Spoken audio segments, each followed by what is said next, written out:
All right. Well, as we sit here waiting on news from the Vikings, the Twins have gone and become all trade happy here in the last 24 hours. Uh, Yesterday, they make a trade with Texas. They trade Mitch Garver to the Rangers for Isaiah Kiner-Falefa, who's going to be our new shortstop and a pretty decent pitching prospect as well.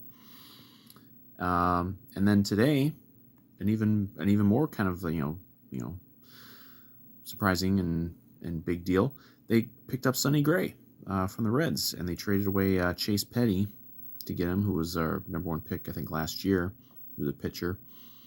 So yeah, I mean I'm down on the Twins, but I like both trades. I think both trades are very good. I really like the Sonny Gray trade because like you just acquired an opening day starter. I would assume he's going to be the opening day starter unless there's still another move to come where they're going to get another pitcher. And they got him for 2 seasons as well. And you give up a first round pick, but he wasn't like a top of the draft first round pick. And that's like like they need pitching now. They need starting pitching right now. They've got prospects. They have starting pitcher prospects, but it seems to always take them with this franchise a really long time for guys to get up here.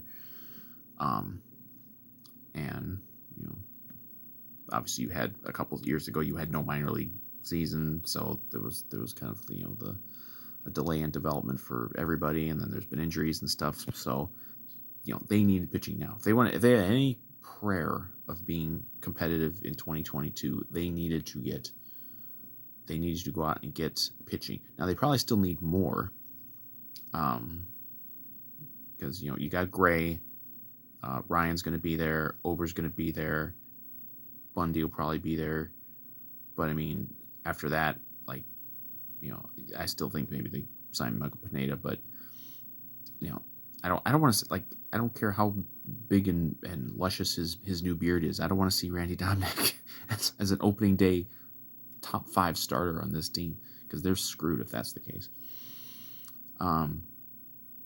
So this at least gives the assuming they still make at least one move for a starting pitcher, which I think they probably will.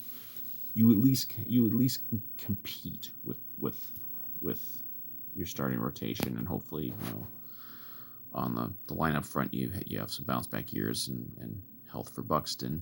The shortstop we got, Kiner-Falefa.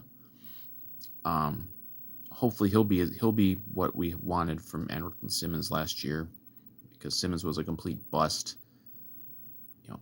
He was decent in the field, but absolute just black hole at the plate. This guy's not an unbelievable hitter, but he's a really good fielder, and he's younger, and I think he'll fit right in just fine. He'll be your shortstop.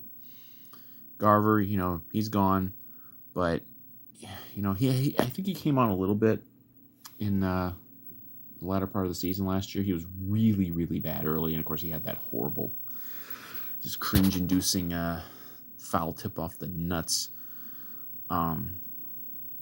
But and he did come on a little bit late last year, but he was never going to be what he was in 2019. It was just the fluke year of all time with that team. He was never going to get back to that. You have Ryan Jeffers, who's not great, but he's he's young, he's on the rise. He could probably be fine. You'll probably be fine with him. And I don't know who your backup catcher is at this point, but you're not going to get a whole ton of production probably from the catching position, but Jeffers will be fine. It's more valuable to get a decent shortstop than to have a maybe slightly above average catcher. At least and probably more than slightly above average as a hitter if he's good. But again, I don't think Garver was ever going to get back to what he was, and he was never expected to be what he was in 2019. He was coming up, he was not expected to be some big time slugging catcher. But that was just 2019 was just a complete fluke. juiced ball, all of it. It was just not, you couldn't duplicate it. But I like both trades, and we gave up a pitcher to get Sonny Gray, but sounds like the pitcher we got from Texas isn't too bad, so he'll slot in as one of our many prospects. And who knows? You never know with prospects. That's why prospects. I think we got it someone else from Cincinnati along with Sonny Gray. We got another prospect. I think I'm not sure what position, but I like these trades. I think both trades are going to help the team. For sure this year. I think you got an extra wild card now with the new CBA. Is this? I don't think we beat out the White Sox. I mean, I think the White Sox are definitely the favorites in the division, and they should be. And they're better than the Twins. They're going to be better than the Twins. But if you have a shot at maybe getting that, and this is kind of what we're probably going to see a lot more of with this extra playoff spot, is a lot more of these teams in the middle, like the Twins, probably going to go for it. Maybe they're going to make trades to get in there, because hey, if you get in there, it's a best of 3 first round, and then hey, who knows after that? Like, you could do something. But yeah, I think they're close. They're much closer to being like at least a contender for a playoff spot today than they were 30 hours ago or whatever. So I like these trades that they're very un-Twins like. I don't know if they've ever done something where they've traded such a recent first round draft pick.